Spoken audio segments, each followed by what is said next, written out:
रख हौसला वो मंजिल भी आएगा, प्यासे के पास चलकर समंदर भी आएगा। मत बैठे तक कर मंजिल का मुसाफिर, एक दिन आप सभी को मंजिल भी मिलेगी और मंजिल मिलने का आनंद भी आएगा। नमस्कार दोस्तों, आप सभी का हमारे यूट्यूब चैनल पर स्वागत है। अगर आप आज हमारे यूट्यूब चैनल पर पहली बार हैं तो चैनल को सब्सक्राइब और जो पास वाले घंटे दिखाई दे रही है इसे जरूर है, जिससे आने वाले प्रत्येक वीडियो के नोटिफिकेशन सबको सबसे पहले मिलेगी और वीडियो को सबसे पहले देख पाएंगे। आज दोस्तों शुरुआत करते हैं आज सेशन की। और आज है 3 जुलाई 2025। आपको ध्यान रखना 3 जुलाई 2025 और today current affair actual number ये है हमारा कौन से क्रम का, तो ये है 592। अगर आप 572 अगर आपने पिछले एक भी एपिसोड नहीं देखे हैं तो वो सभी भी जरूर देख लेना। वो आप सभी को वीडियो मिल जाएंगे हमारे इसी चैनल पर। आपको अलग अलग जो फोल्डर लिस्ट बनी रहेगी मंथली, वहाँ पर आपको वो वीडियो मिल जाएंगे, ये भी आपको ध्यान रखना है। इस वीडियो के अंदर आपको विश्व, भारत और आस्था इन तीनों के करंट अफेयर प्लस स्टैटिक सामान्य ज्ञान पर बात होने वाली है, तो आपको वीडियो अंत तक जरूर देखना है और इसके नोट्स भी बना लेने हैं वन लाइनर के रूप में, जो कि अंतिम समय में आपके काम आएंगे। आज का पहला क्वेश्चन है वो हाल ही में चार्टेड अकाउंट दिवस कब मनाया गया है। ऑप्शन ए है 1 जुलाई, ऑप्शन बी है 2 जुलाई, ऑप्शन सी है ए व बी दोनों, और ऑप्शन जो डी है वो है 27 जून। तो जल्दी से बताइए कि चार्टेड अकाउंट दिवस कब मनाया गया है। मोस्ट इंपॉर्टेंट है, ऐसे अक्सर एग्जाम में क्वेश्चन देखने को मिलते हैं और हाल ही में जो एनटीपीसी ग्रेजुएशन लेवल की जो आंसर की जारी हुई है उसमें भी ये आंकड़े शामिल किए गए हैं कि ऐसे दिवसों से संबंधित लगभग प्रत्येक एक दिवस से छोड़कर एक दिवस क्वेश्चन जरूर पूछा गया है। तो इसका राइट और सटीक आंसर क्या होगा? आपकी तरफ से आंसर ए आ रहा है और मेरा भी इसका और राइट और सटीक आंसर होगा मेरी तरफ से, वो भी होगा ऑप्शन नंबर ए। 1 जुलाई को मनाया जाता है सीए डे, मतलब चार्टेड अकाउंट दिवस, क्योंकि आप सभी को पता होगा 1945 में भारतीय चार्टेड अकाउंटेंट जो संस्था है उसकी स्थापना हुई थी। उसी की याद में ये दिवस प्रति दिवस मनाया जाता है। इसके महत्व को बताने के लिए ये दिवस चुना गया है इस दिन को, 1 जुलाई को। इसके अलावा हम बात कर लेते 1 जुलाई को और कौन सा दिवस मनाया जाए, क्योंकि ये जुलाई का शुरुआती दिवस है और मैंने जैसे जून के सारे दिवस हैं वो एक ही वीडियो में कंप्लीट करा दिए हैं। अगर आपने वो वीडियो नहीं देखा है तो वो मैंने एक शॉर्ट अपलोड किया है जिसमें बताए हैं कि जून माह के प्रमुख दिवस, उसमें मैंने जो प्रमुख दिवस थे वो मैंने बताए हैं, इंपॉर्टेंट है, एक बार वो जरूर देख लेना। और इसके अलावा इसी के साथ एक और दिवस मनाया जाता है, वो कौन सा दिवस है, तो वो है डॉक्टर्स डे। तो ये भी आपको ध्यान रखना है, डॉक्टर्स डे मनाया जाता है, वो मनाया जाता है 1 जुलाई को। और इसके अलावा 11 जुलाई को कौन सा दिवस मनाया जाएगा, तो वो मनाया जाएगा विश्व पॉपुलेशन डे, या विश्व जो मनाया जाएगा वो मनाया जाएगा कौन सा, विश्व जनसंख्या दिवस। तो ये भी आपको ध्यान रखना है। और इसके अलावा 26 जुलाई को कौन सा दिवस मनाया जाएगा, 26 जुलाई को, तो वो जैसे जैसे ये जुलाई का माह आता रहेगा मैं जो भी इंपॉर्टेंट डे है वो करवाता रहूँगा, तो वो विजय दिवस मनाया जाता है उस दिन, ये भी आपको ध्यान रखना। और इसके अलावा ये क्वेश्चन पूछा गया था कि हाल ही में जो एमएसएमई डे ये कब मनाया गया था, उस दिन जो भी एग्जाम हुआ तो ये क्वेश्चन आया था और 27 जून को। तो ये भी आपको ध्यान रखना है, एमएसएमई डे 27 जून को मनाया जाएगा। तो ये तो था पहला क्वेश्चन और इसका डिटेल से एनालिसिस, और ये भी इंपॉर्टेंट है, थोड़ा सा स्टार लगा लेते हैं फिर आगे बढ़ते हैं। देखते हैं ऑप्शन नंबर बी। हाल ही में 1 जुलाई 2025 से यूएनएससी, जिसे हम के फुल फॉर्म क्या है उस पर हम बात करने वाले हैं, यूनाइटेड नेशन सिक्योरिटी काउंसिल सुरक्षा परिषद है, संयुक्त राष्ट्र सुरक्षा परिषद का अध्यक्ष किस देश को बनाया गया है। तो जल्दी से बताइए कि हाल ही में यूएनएससी, यूएनओ का ही पार्ट है, यूएनओ का यूनाइटेड नेशन ऑफ ऑर्गेनाइजेशन का ही एक पार्ट है UNSC, United nation security council. इसका प्रति साल 2 साल के लिए अध्यक्ष देश बनाया जाता है और इसे फिर 2 साल जैसे कंप्लीट होते हैं तो अपने आप ही वो देश हट जाता है और दूसरा देश बन जाता है।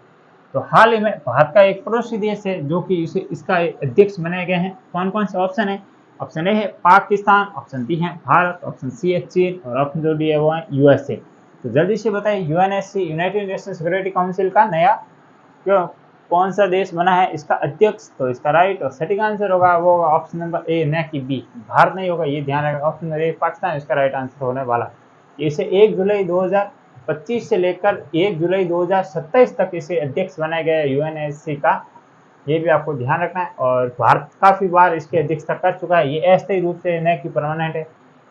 यूएनएससी की बात करें तो इसका वर्तमान अध्यक्ष कौन है, तो वो आप मुझे कमेंट बॉक्स में बताने वाले हैं। और इसके अलावा यूएनओ के ही 6 पार्ट है, जिसमें से एक यूएनओ के 6 पार्ट है, इसमें से एक पार्ट है वो है यूएनएससी। और इसके अलावा जिसके जो 5 6 में से जो 5 पार्ट है उसका सभी का मुख्यालय वॉशिंगटन डीसी के अंदर है, जबकि एक का है जो इंटरनेशनल जो कोर्ट है उसका मुख्यालय द हेग नीदरलैंड के अंदर स्थित है। तो ये भी आपको ध्यान रखना। और यूएनओ के अंदर कुल देशों की बात करें तो 206 प्लस देश है इसमें शामिल, ये भी आपको ध्यान रखना है। और इसके अलावा यूएनओ में स्थायी सदस्यों की संख्या बात करें तो वो है 5 देश स्थायी सदस्य। कौन कौन से हैं? तो एक है चीन, और इसके अलावा एक है यूएसए, और इसके अलावा एक है रूस, और इसके अलावा एक कौन सा है, और ये 3 हो गए। और इसके अलावा एक है ब्रिटेन, और इसके अलावा एक कौन सा देश है और शामिल जो कि यूएनओ का स्थायी सदस्य है। 5 देश में शामिल है जिसके पास विटो है, तो वो है एक है फ्रांस। तो ये भी आपको ध्यान रखना है। ये 5 देश है जो स्थायी हैं, और अस्थायी की 2 साल का कार्यकाल होता है, प्रतिवर्ष चेंज होते रहते हैं, बाद में काफी बार रह चुका है। और यूएनओ की स्थापना की बात करें तो 24 अक्टूबर को यूएनओ स्थापना दिवस मनाया जाता है। तो इतना फैक्ट आपको ध्यान रखना। कब स्थापना हुई थी? 24 अक्टूबर 1945 के अंदर। 1944 का एक्ट था, वो 45 के अंदर स्थापना हुई थी। तो इतना फैक्ट आपको यूएनओ के बारे में ध्यान रखना है। आगे बढ़ते हैं, देखते हैं आज का दूसरा क्वेश्चन। तीसरा क्वेश्चन है वो है हाल ही में चर्चा में रहा आईएनएस जो तमाल है इनका संबंध किस देश से है? तो आपको बताना है कि आईएनएस तमाल है इनका संबंध किस है। नाम से ही आपको पता चल चुका है, थोड़ा सा आप पढ़ रहे हैं तो आपका इसका राइट आंसर बिना आंसर देके ही बता सकते हैं कि जो आईएनएस है वो तमाल है, इनका संबंध किस देश से? तो ऑप्शन ए है भारत, ऑप्शन बी है रूस, ऑप्शन सी है चीन, और ऑप्शन जो डी है वो है श्रीलंका। तो जल्दी से बताइए इसका क्या राइट आंसर होगा। ये भी इंपॉर्टेंट होने वाला है क्योंकि ऐसे अक्सर एग्जाम में क्वेश्चन देखने को मिलते हैं। तो इसका राइट और सटीक आंसर होगा वो होगा ऑप्शन नंबर ए। आईएनएस से ही इसकी फुल फॉर्म देखें तो इसे पता चलता है कि इंडियन नेवल शिप, भारतीय जो नाविक जो जहाज हैं, ये इसकी फुल फॉर्म होती है। और ये तमाल है, इसे हाल ही में लॉन्च या कमीशनेट किया गया है। और ये स्टील रोड बनी हुई है, ये भी ध्यान रखना है, स्वदेशी संपूर्ण स्वदेशी के रूप में बनी हुई है, और ये रेडार के पकड़ में भी नहीं आती है। तो इतना फैक्ट आपको ध्यान रखना आईएनएस के बारे में। और ये जो भी आईएनएस है इसकी फुल फॉर्म होती है इंडियन नेवल जो शिप्स, ये इसकी फुल फॉर्म होती हैं। और ये विशेष तौर से भारतीय नेवी या भारतीय जो जल सेना है उसमें शामिल किया गया है। और इसके अलावा हम बात कर लेते हैं भारतीय, आज नाम आया है भारतीय नौसेना का, भारतीय नौसेना का। तो हम बात करते हैं नौसेना दिवस को मनाया जाता है। तो ये जो नेवी डे है ये मनाया जाता है प्रतिवर्ष कब? ये 4 दिसंबर को नेवी डे मनाया जाता है, ये भी आपको ध्यान रखना। और इसके अलावा वर्तमान में कौन है नेवी के चीफ? तो वो आप मुझे कमेंट बॉक्स में बताने वाले हैं कि नेवी के जो चीफ है वो कौन है, ये आप कमेंट बॉक्स में बताएंगे जल्दी से। फिर आगे बढ़ते हैं, देखते हैं आज का चौथा क्वेश्चन। हाल ही में किसके द्वारा जो रेल 1 ऐप है ये लॉन्च किया गया है? ध्यान रखना ऐप का नाम और किसके द्वारा, ये दोनों इंपॉर्टेंट है क्योंकि हाल ही में किसके द्वारा जो रेल 1 है इसे लॉन्च किया गया है। ये एक मोबाइल एप्लीकेशन है, और किसके द्वारा लॉन्च किया गया? ऑप्शन ए है नरेंद्र मोदी, ऑप्शन बी है अश्विनी वैष्णव जी, ऑप्शन सी है अमित शाह, और जो डी है वो है ए व सी दोनों। तो जल्दी से बताइए इसका क्या राइट आंसर होगा। जैसे नाम से ही आप रिकॉर्ड कर सकते हैं और पता कर सकते हैं कि इसका क्या होगा राइट आंसर, क्योंकि ये इंपॉर्टेंट ऐप है रेल 1 ऐप। क्योंकि इस ऐप का लॉन्च करने का प्रमुख उद्देश्य है कि सभी सुविधा आपको एक ही स्थान पर या एक ही जो मोबाइल एप्लीकेशन है उस पर उपलब्ध होना।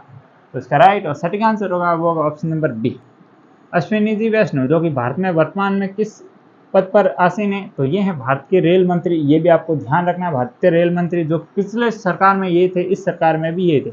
इनके द्वारा रेल 1 ऐप लॉन्च किया गया है क्योंकि काफ़ी कुछ बाधा आ रही थी रेलवे जो टिकट बुकिंग करने में, जो भी अन्य जो गतिविधि है उसमें। तो अब इसका समाधान करने के लिए ये ऐप लॉन्च किया गया है।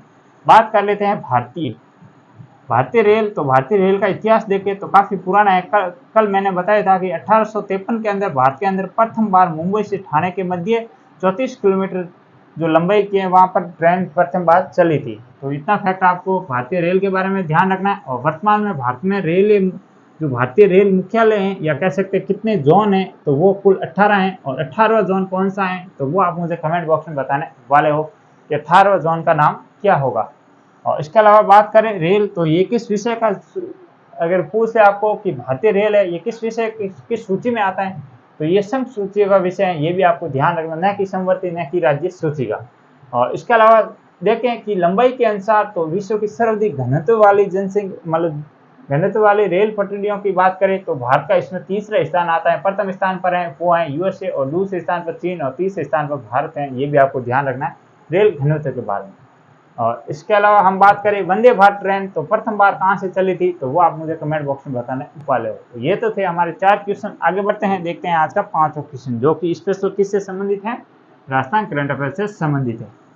तो हाल ही में चर्चा में रही नवल सागर झील है, ये किस जिले के अंदर स्थित है। बहुत ही कॉमन सेंस का सवाल है, इजी है, आप कर सकते हो, पर ये चर्चा में इस वजह से इसे दिया गया है कि हाल ही में नवल सागर जो झील है ये चर्चा में रही है, ये किस जिले में स्थित है, राजस्थान के किस जिले में स्थित है। ऑप्शन ए है कोटा, ऑप्शन बी है बूंदी, ऑप्शन सी है झालावाड़ और ऑप्शन जो डी है वह है करौली। तो ऑप्शन भी ऐसे ही है, सब नजदीक नजदीक है, अगर आपको थोड़ा सा आइडिया है तो आप कर सकते हो, वरना आप इसे भी गलत कर सकते हो।